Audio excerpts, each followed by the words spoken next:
Good morning. How are you today? Well, it's pretty hot out, but it's beautiful. And the Pacific Northwest hit a high in Oregon of 116 degrees. Can you imagine? And everybody's admitting that it has to do with, they call it climate change. I call it global warming because that's what it is. And I think climate change was put in there to make ambiguous what it is that we're actually struggling against. And it really means that we're talking about greenhouse gases. So what can we do about it? It looks like some people are prepared to embrace extinction, you know, not in this lifetime, but down the road for our species, if you will. When you consider that we have people that have to be tricked, cajoled, and paid to take a vaccine to keep them safe in an ongoing pandemic that the World Health Organization says is not over yet because of the new strain, and advising people even when vaccinated to wear masks, and they still won't take precautions. So you say you can't fix stupid. This is worse than that. You know, survival is such a basic trait, you would think that would do it. The Supreme Court's in the news, as it is through June, when they usually announce their decisions. And one of the first decisions that caught my eye was of an inmate who had tried to commit suicide, and he was a slight fellow. He weighed 160 pounds, he's about 5'2". And what he did was he was trying to hang himself in his cell. And they took him down, and then he resisted it. But what they did was they put him in cuffs, they put him down, and basically the same way that we had the situation in Minneapolis, in which George Floyd was himself killed, they put him in that position and he died. So then the question in the court in the civil case was, were these officers protected by immunity? And the lower courts had decided that they were. And that's as outrageous as it gets. And but the Supreme Court yesterday said, no, we don't buy that.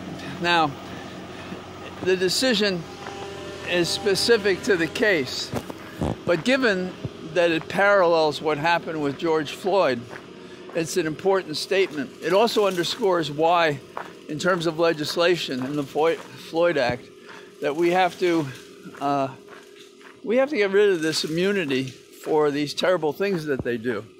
You know, killing somebody who cannot help himself. And their argument was, we were only there to help him. Yeah, you were there to help him, and he was trying to commit suicide, and you helped him die. I mean, what kind of logic is that? These talk about critical thinking. There is no thinking in some of these cases. Another case that's interesting is out of Virginia. It's a transgender case. In 2014, Gavin, and I'm blocking on his last name, he was told that he couldn't use the same bathroom as others of his transgender. And he suffered a great deal. He went to court. And the district court came out on his side. And the U.S. Court of Appeals for the Fourth Circuit came out on his side. And the Supreme Court decided not to take up the case, which means his victory stands. He's now 21, 2014 until now. It's a significant victory because it follows an earlier decision by Gorsuch when he was not addressing this problem. But in the lower courts, they've been citing his decision for the effect that it's discrimination. And consider what's going on here. There are some who want to create exceptions to equality. Now, I call that discrimination.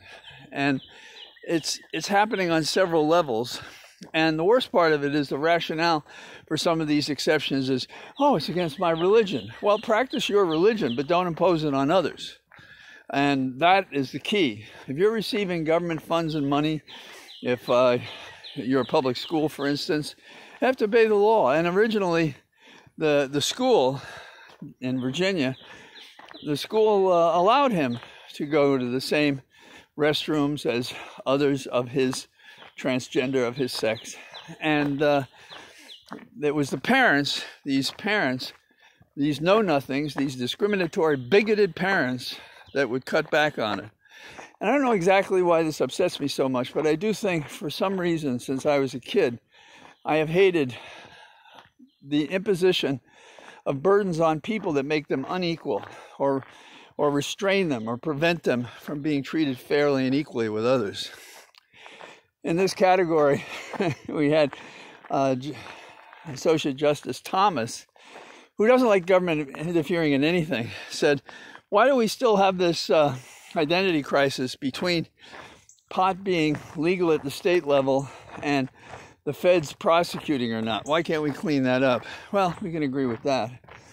And down in Arizona, forces that be are recognizing that the so-called audit of the Arizona vote doesn't mean anything, but they are concerned about the machines that they've been looking at, so they're going to buy all new machines for the next election, lest there be any challenge that they're not fair.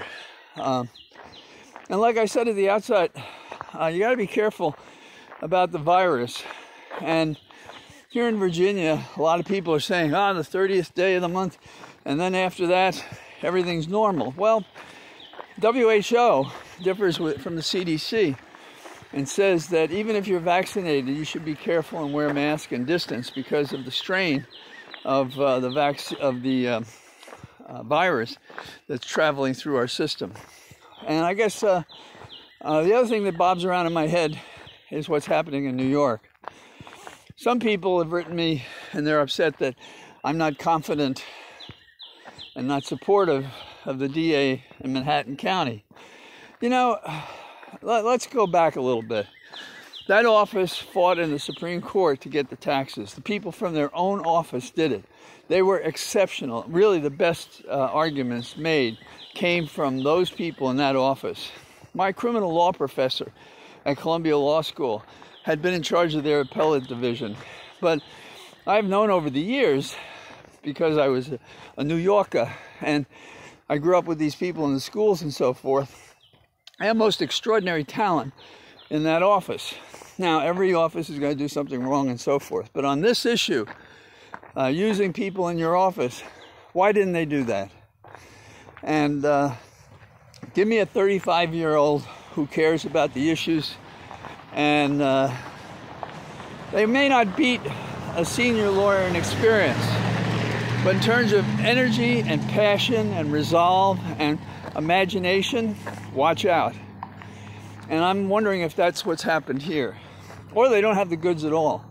But what the hell have they been doing? They've been spending all this time, and the best they can come up with as their first shot across the bow is whether or not somebody didn't declare fringe benefits on their tax returns. I'm not saying not to prosecute it, but it's not a bullshit case, but it sure is minimal. And if you're not naming a human, and that human is not Trump, what are you doing with government's resources, and what are you doing to satisfy the people that there's an accounting being made for what's been done wrong? But don't listen to me, listen to Cohen and read the papers. We have had offenses against Trump and company since before these new prosecutors were brought on the case. And we don't need a RICO case if we have a simpler case and we have a case against Trump. And we have the witnesses to do it. And I have said before, I would put Weisselberg before the grand jury, give him immunity, and let him choose his own fate. That is, to tell the truth or be prosecuted for perjury, to remain silent and be held in contempt and go to Rikers Island. Show some muscle, man.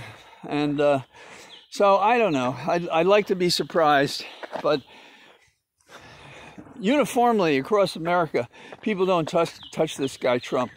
And I do not understand it. And I think it's because we got these old fogies in charge of it. And I'm hoping the new prosecutor, if this doesn't turn around right, will straighten out this mess.